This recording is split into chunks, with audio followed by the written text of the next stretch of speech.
السلام علیکم ورحمۃ اللہ وبرکاتہ۔ الحمدللہ رب العالمین والصلاة والسلام علی رسول اللہ، اما بعد۔ میں ہوں آصف اقبال، سول انجینئر۔ آپ اس وقت سن رہے ہیں سیرت نبی صلی اللہ علیہ وسلم پر لکھی جانے والی کتاب الرحیق المختوم کی پہلی ایپیسوڈ۔ اس کتاب کے رائٹر ہیں صفی الرحمان مبارک پوری رحمۃ اللہ علیہ۔ سب سے پہلے عرب محل وقوع اور قوم ہے۔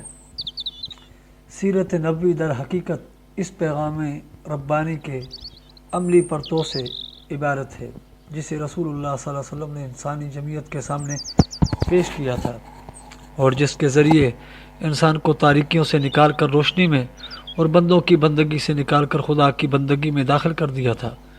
چونکہ سیرت طیبہ کی مکمل صورت گری ممکن نہیں جب تک کہ اس پیغام ربانی کے نزول سے پہلے کے حالات اور بعد کے حالات کا تقابل نہ کیا جائے۔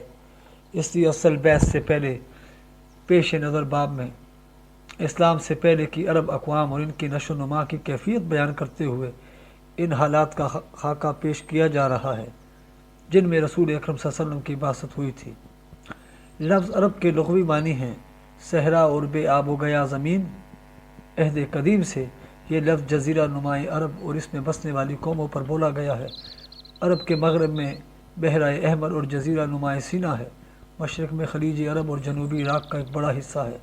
جنوب میں بحر عرب ہے جو در حقیقت بحر ہند کا پھیلاؤ ہے۔ شمال میں ملک شام اور کسی قدر شمالی عراق ہے۔ ان میں سے بعض سرحدوں کے متعلق اختلاف بھی ہے۔ کل رقبے کا اندازہ 10 لاکھ سے 13 لاکھ مربع میل تک کیا گیا ہے۔ جزیرہ نمائے عرب طبی اور جغرافیائی حیثیت سے بڑی اہمیت رکھتا ہے۔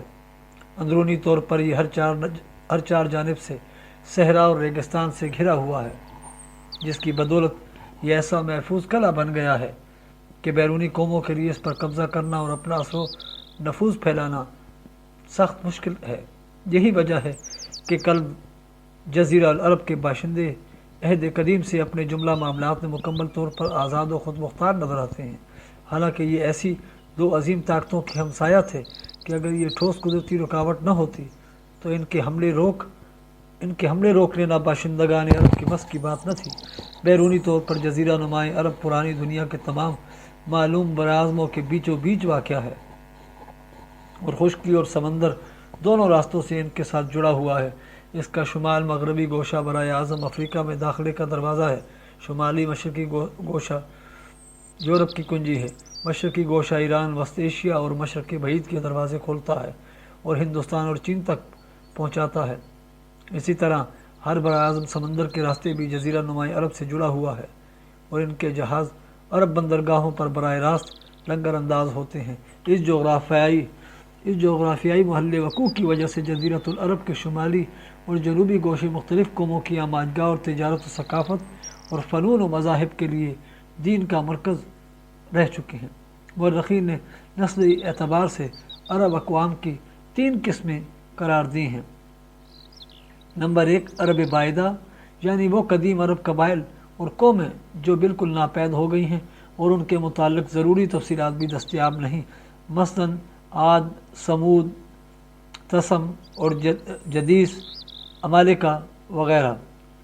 نمبر 2 عرب عاربہ، یعنی وہ عرب قبائل جو یارب بن یشجب بن قحطان کی نسل سے ہیں، انہیں قحطانی عرب کہا جاتا ہے۔ نمبر 3 عرب مستعربہ، یعنی وہ عرب قبائل جو حضرت اسماعیل علیہ السلام کی نسل سے ہیں، انہیں عدنانی عرب کہا جاتا ہے۔ عرب عاربہ یعنی قحطانی عرب کا اصل گہوارہ ملک یمن تھا۔ یہیں ان کے خاندان اور قبیلے مختلف شاخوں میں پھوٹے، پھیلے اور بڑھے۔ ان میں سے 2 قبیلوں نے بڑی شہرت حاصل کی۔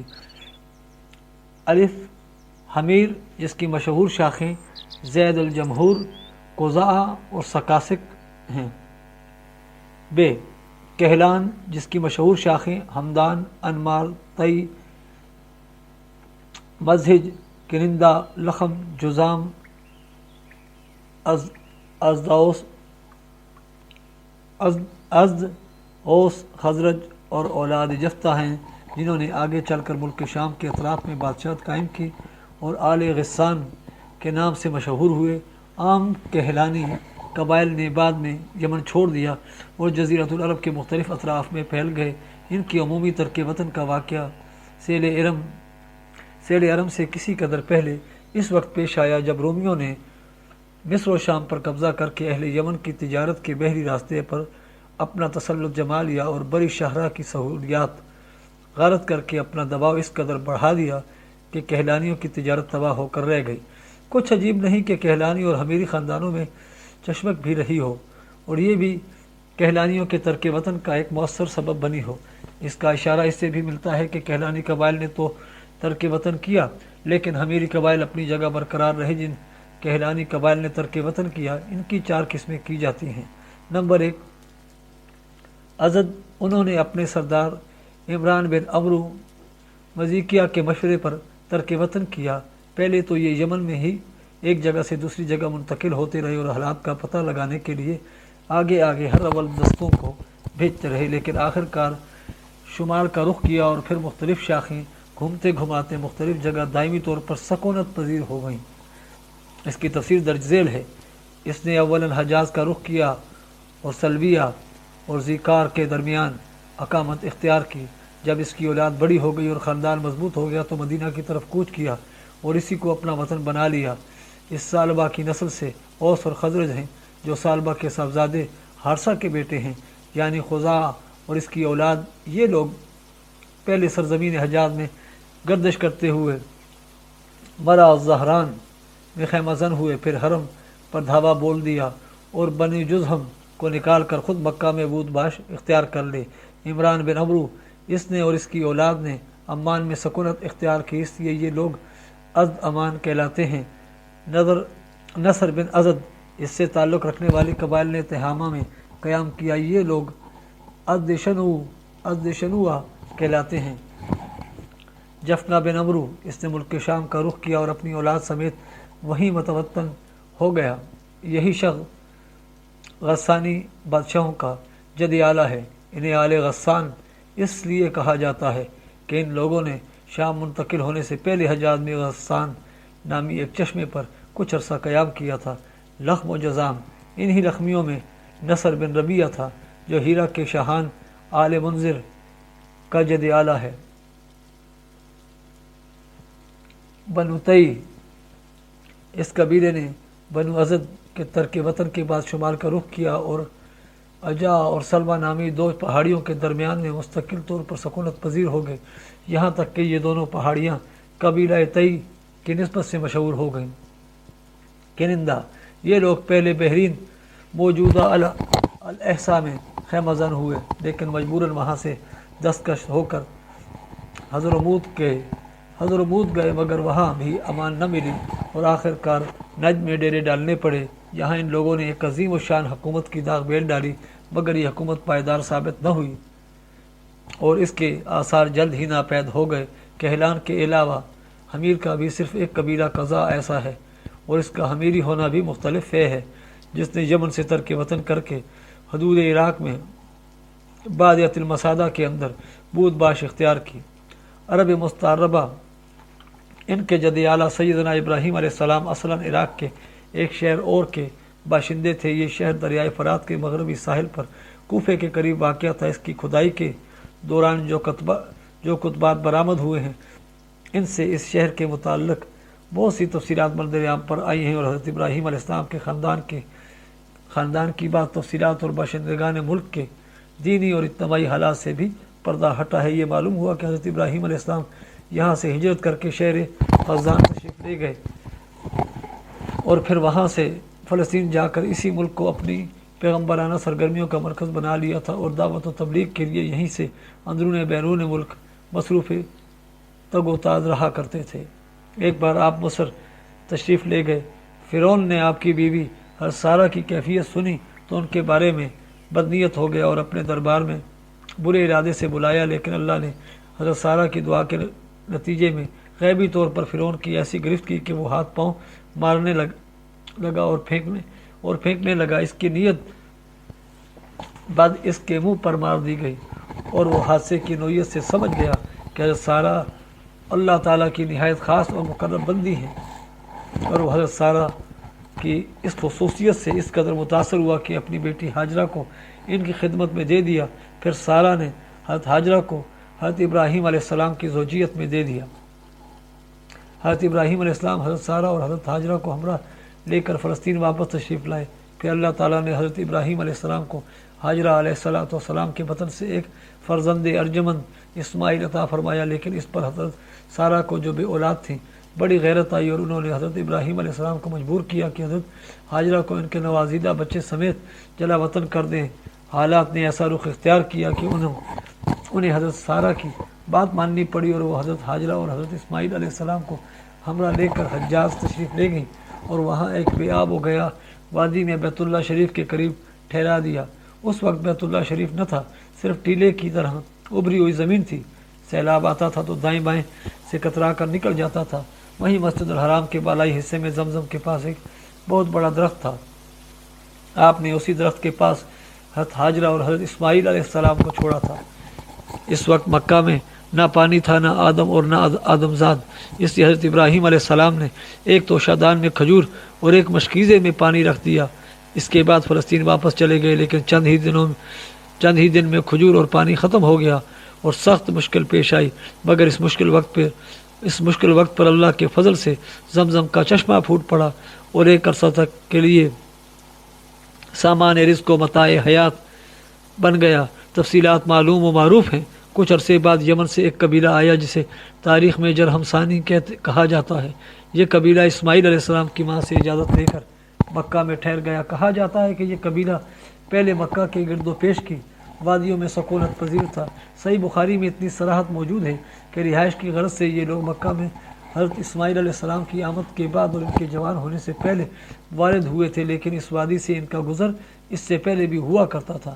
حضرت ابراہیم علیہ السلام اپنے متروکات کی نگہداشت کے لیے وقتاً فوقتاً مکہ تشریف لایا کرتے تھے، لیکن یہ معلوم نہ ہو سکا کہ اس طرح ان کی آمد کتنی بار ہوئی۔ البتہ تاریخی ماخذ میں 4 بار ان کی آمد کی تفصیل موجود ہے، جو یہ ہے: نمبر 1، قرآن مجید میں بیان کیا گیا کہ اللہ تعالیٰ نے حضرت ابراہیم علیہ السلام کو خواب میں دکھلایا کہ وہ اپنے صاحبزادے حضرت اسماعیل علیہ السلام کو ذبح کر رہے ہیں۔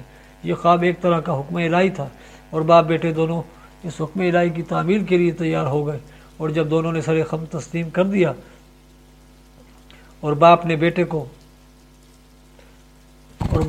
کو پیشانی کے بل لٹا دیا تو اللہ نے پکارا: اے ابراہیم، تم نے خواب کو سچ کر دکھایا، ہم نیکوکاروں کو اسی طرح بدلہ دیتے ہیں۔ یقیناً یہ کھلی ہوئی آزمائش تھی، اور اللہ نے انہیں فدیے میں ایک عظیم ذبیحہ عطا فرمایا۔ مجموعہ بائبل کی کتاب پیدائش میں مذکور ہے کہ حضرت اسماعیل علیہ السلام حضرت اسحاق علیہ السلام سے 13 سال بڑے تھے، اور قرآن کا سباق بتلاتا ہے کہ یہ واقعہ حضرت اسحاق علیہ السلام کی پیدائش سے پہلے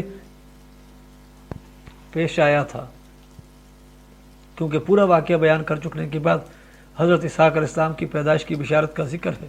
اس واقعے سے ثابت ہوتا ہے کہ حضرت اسماعیل علیہ السلام کے جوان ہونے سے پہلے کم از کم ایک بار حضرت ابراہیم علیہ السلام نے مکہ کا سفر ضرور کیا تھا۔ بقیہ 3 سفروں کی تفصیل صحیح بخاری کی ایک طویل روایت میں ہے، جو ابن عباس رضی اللہ تعالیٰ سے مرفوعاً مروی ہے۔ اس کا خلاصہ یہ ہے کہ حضرت اسماعیل علیہ السلام جب جوان ہو گئے، جرہم سے عربی سیکھ لی اور ان کی نگاہوں میں جتنے لگے، تو ان لوگوں نے اپنے خاندان کی ایک خاتون آپ کی شادی کر دی۔ اسی دوران حضرت ہاجرہ کا انتقال ہو گیا۔ ادھر حضرت ابراہیم علیہ السلام کو خیال ہوا کہ اپنا ترکہ دیکھنا چاہیے، چنانچہ وہ مکہ تشریف لے گئے، لیکن حضرت اسماعیل علیہ السلام سے ملاقات نہ ہوئی۔ بہت سے حالات دریافت کیے، اس نے تنگ دستی کی شکایت کی۔ آپ نے وصیت کی کہ اسماعیل علیہ السلام آئیں تو کہنا اپنے دروازے کی چوکھٹ بدل دیں۔ اس وصیت کا مطلب حضرت اسماعیل علیہ السلام سمجھ گئے، بیوی کو طلاق دے دی اور ایک دوسری عورت سے شادی کر لی، جو جرہم کے سردار مزاد بن عمرو کی صاحبزادی تھی۔ اس دوسری شادی کے بعد ایک بار پھر حضرت ابراہیم علیہ السلام مکہ تشریف لے گئے، مگر اس دفعہ بھی حضرت اسماعیل علیہ السلام سے ملاقات نہ ہوئی۔ بہت سے احوال دریافت کیے تو اس نے اللہ کی حمد و ثنا کی۔ آپ نے وصیت کی کہ اسماعیل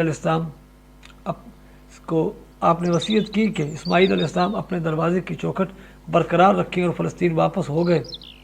اس کے بعد پھر تشریف لائے تو اسماعیل علیہ السلام زمزم کے قریب درخت کے نیچے تیر گڑ رہے تھے۔ دیکھتے ہی لپک پڑے اور وہی کیا جو ایسے موقع پر ایک باپ اپنے بیٹے کے ساتھ اور بیٹا باپ کے ساتھ کرتا ہے۔ یہ ملاقات اتنی طویل عرصے کے بعد ہوئی کہ ایک نرم دل اور شفیق باپ اپنے بیٹے سے اور ایک اطاعت شعار بیٹا اپنے باپ سے بمشکل ہی اتنی لمبی جدائی برداشت کر سکتا ہے۔ اسی دفعہ دونوں نے مل کر خانہ کعبہ تعمیر کیا، بنیاد کھود کر دیواریں اٹھائیں، اور ابراہیم علیہ السلام نے ساری دنیا کے لوگوں کو حج کے لیے آواز دی۔ اللہ تعالیٰ نے مزاج کی صاحبزادی سے اسماعیل علیہ السلام کو 12 بیٹے عطا فرمائے، جن کے نام یہ ہیں: نابت یا نبایوت، کیدار، ادبائل، مبشام، مشمع، دوما، میشا، حدد، تیمہ، یتور، نفیس، قدیمان۔ ان 12 بیٹوں سے 12 قبیلے وجود میں آئے اور سب نے مکہ ہی میں بود و باش اختیار کی۔ ان کی معیشت کا دار و مدار زیادہ تر یمن اور مصر و شام کی تجارت پر تھا۔ بعد میں یہ قبائل جزیرۃ العرب کے مختلف اطراف میں بلکہ بیرون عرب بھی پھیل گئے، اور ان کی حالات زمانے کی دبیز تاریکیوں میں دب کر رہ گئے۔ صرف نابت اور قیدار کی اولاد اس گمنامی سے مستثنیٰ ہے۔ نبطیوں کے تمدن کو شمالی حجاز میں فروغ اور عروج حاصل ہوا۔ انہوں نے ایک طاقتور حکومت قائم کر کے گرد و پیش کے لوگوں کو اپنا باغگزار بنا لیا۔ بطران کا دارالحکومت تھا، کسی کو ان کے مقابلے کی تاب نہ تھی۔ پھر رومیوں کا دور آیا اور انہوں نے نبطیوں کو قصہ پارینہ بنا دیا۔ مولانا سید سلیمان ندوی نے ایک دلچسپ بحث اور گہری تحقیق کے بعد ثابت کیا ہے کہ آل غسان اور انصار یعنی اوس اور خزرج قحطانی عرب نہ تھے، بلکہ اس علاقے میں نابت بن اسماعیل علیہ السلام کی جو نسل بچی کچی رہ گئی تھی وہی تھے۔ کیدار بن اسماعیل علیہ السلام کی نسل مکہ میں ہی پھلتی پھولتی رہی، یہاں تک کہ عدنان اور پھر ان کے بیٹے ماد کا زمانہ آ گیا۔ عدنانی عرب کا سلسلہ نسب صحیح طور پر یہیں تک محفوظ ہے۔ عدنان نبی کریم صلی اللہ علیہ وسلم کے سلسلہ نسب میں 21ویں پشت پر پڑتے ہیں۔ بعض روایتوں میں بیان کیا گیا ہے کہ آپ صلی اللہ علیہ وسلم جب اپنا سلسلہ نسب ذکر فرماتے تو عدنان پر پہنچ کر رک جاتے اور آگے نہ بڑھتے۔ فرماتے کہ ماہرین انساب غلط کہتے ہیں، مگر علماء کی ایک جماعت کا خیال ہے کہ عدنان سے آگے بھی نسب بیان کیا جا سکتا ہے۔ انہوں نے اس روایت کو ضعیف قرار دیا ہے۔ ان کی تحقیق کے مطابق عدنان اور حضرت ابراہیم علیہ السلام کے درمیان 40 پشتیں ہیں۔ بہرحال ماد کے بیٹے نزار سے، جن کے متعلق کہا جاتا ہے کہ ان کے علاوہ ماد کی کوئی اولاد نہ تھی، کئی خاندان وجود میں آئے۔ در حقیقت نزار کے 4 بیٹے تھے اور ہر بیٹا ایک بڑے قبیلے کی بنیاد ثابت ہوا۔ چاروں کے نام یہ ہیں: ایاد، انمار، ربیہ اور مضر۔ ان میں سے مؤخر ذکر 2 قبیلوں کی شاخیں اور شاخوں کی شاخیں بہت زیادہ ہوئیں۔ چنانچہ ربیہ سے اسد بن ربیہ، انزا، عبد القیس، وائل، بکر، تغلب اور بنو حنیفہ وغیرہ وجود میں آئے۔ مضر کی اولاد 2 بڑے قبیلوں میں تقسیم ہوئی۔ نمبر 1 قیس اعلان بن مضر، نمبر 2 الیاس بن مضر۔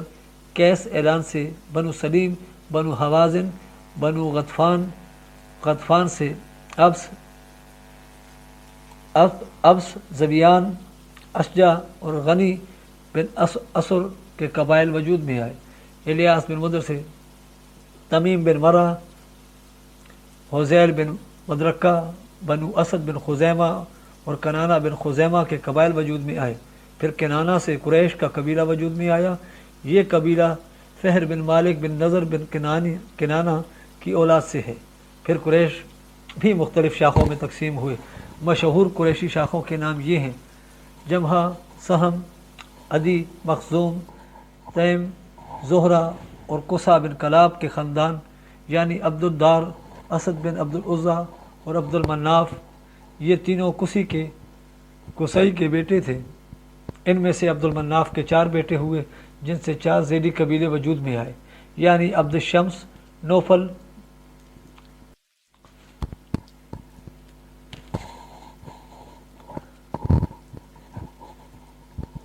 اور عبد المناف۔ یہ تینوں قصی کے بیٹے تھے۔ ان میں سے عبد مناف کے 4 بیٹے ہوئے، جن سے 4 ذیلی قبیلے وجود میں آئے، یعنی عبد شمس، نوفل، مطلب اور ہاشم۔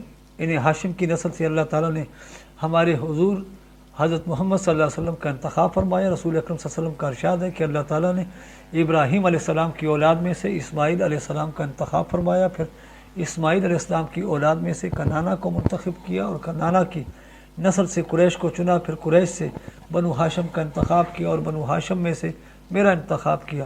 ابن عباس رضی اللہ تعالیٰ کا بیان ہے کہ رسول اکرم صلی اللہ علیہ وسلم نے فرمایا اللہ تعالیٰ نے خلق کی تخلیق فرمائی تو مجھے سب سے اچھے گروہ میں بنایا، پھر ان کے بھی 2 گروہوں میں سے زیادہ اچھے گروہ کے اندر رکھا، پھر قبائل کو چنا تو مجھے سب سے اچھے قبیلے کے اندر بنایا، پھر گھرانوں کو چنا مجھے سب سے اچھے گھرانے میں بنایا، لہٰذا میں اپنی ذات کے اعتبار سے بھی سب سے اچھا ہوں اور اپنے گھرانے کے اعتبار سے بھی سب سے بہتر ہوں۔ بہرحال عدنان کی نسل جب زیادہ بڑھ گئی تو وہ چارے پانی کی تلاش میں عرب کے مختلف اطراف میں بکھر گئی، چنانچہ قبیلہ عبد القیس نے، بکر بن وائل کی کئی شاخوں نے اور بنو تمیم کے خاندانوں نے بحرین کا رخ کیا اور اسی علاقے میں جا بسے۔ بنو حنفیہ بن صعب بن علی بن بکر نے یمانہ کا رخ کیا اور اس کے مرکز حج میں سکونت پذیر ہو گئے۔ بکر بن وائل کی بقیہ شاخوں نے یمامہ سے لے کر بحرین، ساحل کاظمہ، خلیج سواد، عراق، ابواللہ اور حید تک کے علاقوں میں بود باش اختیار کی۔ بنو تغلب جزیرہ فرائیہ میں اقامت گزین ہوئے، البتہ ان کے بعض شاخوں نے بنو بکر کے ساتھ سکونت اختیار کی۔ بنو تمیم نے بادیہ بصرہ کو اپنا وطن بنایا، بنو سلیم نے مدینہ کے قریب ڈیرے ڈالے، ان کا مسکن وادی القرا سے شروع ہو کر خیبر اور مدینہ کے مشرق سے گزرتا ہوا ہرا بنو سلیم سے متصل 2 پہاڑوں تک منتہی ہوتا تھا۔ بنو ثقیف نے طائف کو وطن بنا لیا اور بنو حوازن نے مکہ کے مشرق میں وادی اوتاس کے گرد و پیش ڈیرے ڈالے، ان کا مسکن مکہ بصرہ شہرہ پر واقع تھا۔ بنو اسد تیمہ کے مشرق اور کوفہ کے مغرب میں خیمہ زن ہوئے اور ان کے اور تیمہ کے درمیان بنو تئی کا ایک خاندان 72 آباد تھا۔ بنو اسد کی آبادی اور کوفے کے درمیان 5 دن کی مسافت تھی۔ بنو زبیان تیمہ کے قریب ہوارن کے اطراف میں آباد ہوئے۔ تہامہ میں بنو کنانہ کے خاندان رہ گئے تھے، ان میں سے قریشی خاندانوں کی بود و باش مکہ اور اس کے اطراف میں تھی۔ یہ لوگ پراگندہ تھے، ان کی کوئی شیرازہ بندی نہ تھی، تاہاں کہ قصی بن کلاب ابھر کر منظر عام پر آیا اور قریشیوں کو متحد کر کے شرف و عزت اور بلندی و وقار سے بہرور کیا۔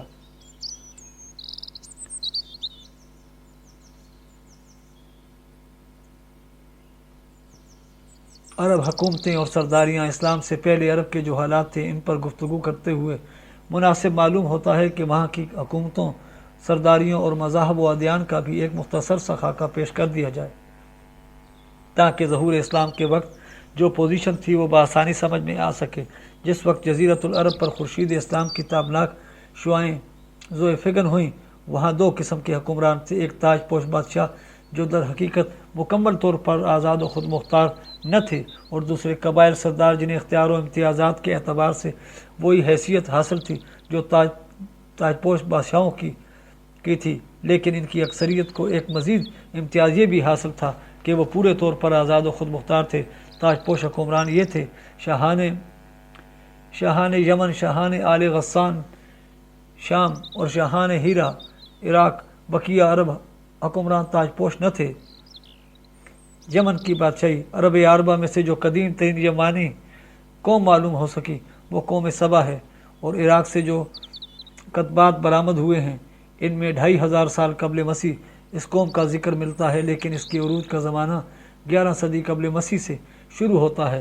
اس کی تاریخ کے اہم ادوار یہ ہیں: 650 قبل مسیح سے پہلے کا دور، اس دور میں شاہان سبا کا لقب مقرب سبا تھا، ان کا پایہ تخت